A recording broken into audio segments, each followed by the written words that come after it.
Hey friends and book lovers, welcome or welcome back. It has been a while since I talked to you about the books that I'm reading, the books that I've read, and all of that. So I thought I would do an update video about what I'm currently reading and what I've just finished reading so that we can talk about where I'm at. I will be combining my December and January wrap-ups into one video, so you will see those as one video sometime in February, just because in December I didn't read a ton of books and I don't think that it would warrant its own video. And in January I can just combine what I read and put it with December. So far I haven't read a ton of books in January either, but I do have some time on my hands this week and I have a couple books, or at least one novella that I'll be reading this weekend, and also I'll be reading, or rather finishing, a book that I've had on the go for quite some time. So let us begin with the book that I have most recently finished, and that is These Hollow Vows by Lexi Ryan. This is the beautiful Illumicrate version, and when I got this version I was like, this book sounds right up my alley. It just sounds like one of those easy YA reads, and it is very similar to A Quartar, and some of the From Blood and Ash things are very similar in this as well. So I enjoyed it. I thought it was a fun read. I think if you want something that's different from A Quartar or From Blood and Ash, like in a significant way, you might not enjoy this because it is quite similar and it can feel a little bit too similar to those books. But I still had fun. It was still a fun read, and I'll definitely read the next one in this series, which is These Twisted Bonds. That one comes out in June, and this is just a duology, so that will conclude the series for me. I had a lot of fun reading it. It was a fluffy, easy YA type read, and I definitely read it in a couple days. Super quick, super easy. This was also the Atlantis buddy read for the month of January, so if you are on that Discord with us,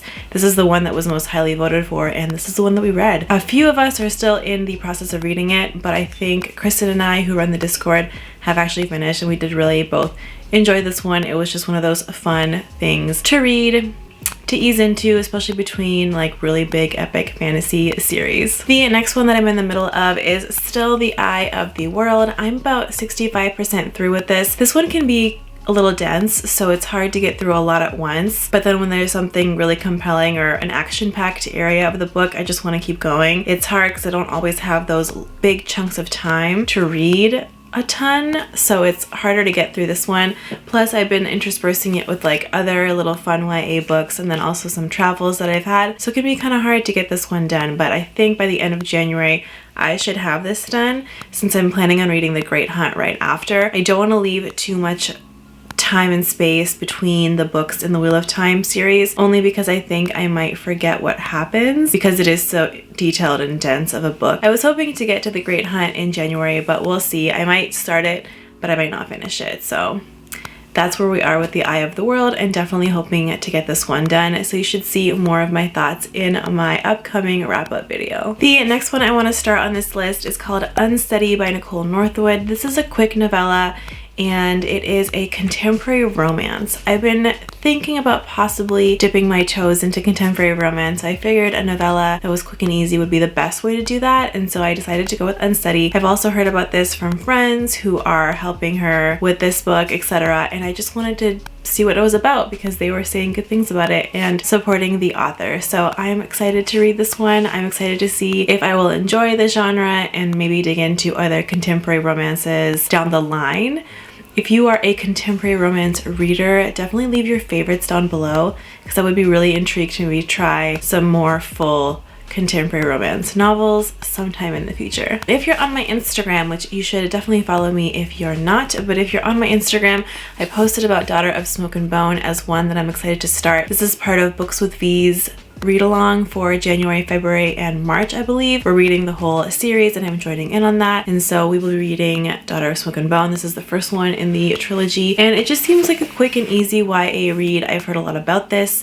Definitely a booktube darling, and I don't want to go too much into the synopsis because, again, it's a popular booktube book, but I still want to read it, get it under my belt. And Joanna over at Joanna Sousa was kind enough to give me the trilogy box set, which is so amazing. Thank you. And I just can't wait to dig into this and find out finally what it's all about, because I've seen so much fan art and so much love for this series. And finally, the last one that I'll be starting, this one is an adult fantasy novel about a female assassin, and I love it because I love female assassin stories. I enjoy them. I love the badassery that comes with them, and this one is Among Thieves by MJ Kuhn. This book came out last year and I received an arc of it from NetGalley, but I never got around to reading it, which I don't know why, because this book sounds right up my alley, but I definitely want to read it. I love the assassin stories, and this one makes me so excited to get into it. For this one, I think because it's not as popular, I will go ahead and read the synopsis, because I think that'll help everyone get a feel for what this story is about rather than just the female assassin bit. So here goes. Who needs friends when you have axes? Not X's, axes, which is even better. Ria the Butcher Cautela has earned her reputation as the quickest, deadliest blade in the city, not to mention the sharpest tongue, but Ria Cautela is not her real name. A deadly secret has kept Ria in hiding, running from city to city, doing whatever it takes to stay one step ahead of the formidable guildmaster, sovereign ruler of the 5 kingdoms. But even the most powerful men can be defeated. Oh yes. One last impossible job is all that stands between Ria and her freedom, but the Butcher can't do it alone. She will need to team up with the Saints, a crew of uniquely skilled miscreant smugglers and thieves, to carry off a death-defying heist into the most tightly guarded island in the kingdoms, the Guildmaster's stronghold. Unfortunately for Ria, her new allies are nearly as selfish as she is, and they all have plans of their own. And this is also MJ Kuhn's debut novel, so that's really exciting. I have high hopes for this one. This is the beautiful Goldsboro edition, and I just can't wait to get into this and see if I really enjoy it. I think the rating on Goodreads is actually pretty decent, and again, I'm excited to read this and sink my teeth into it. And I might even do a review of this book if I feel like I have enough things to say about it as I read it, because it is kind of more understated, and I've definitely not heard a lot about it here on YouTube. And that's my quick update of the books that I've read, am reading, and will be reading next. Let me know what's on your list of your current books that you're reading and the things that you might be planning on right after the one that you're currently reading, but this was my list. If you like this video, please click that like button. That does help me out a lot. And if you want to see more content from me, please don't hesitate to subscribe.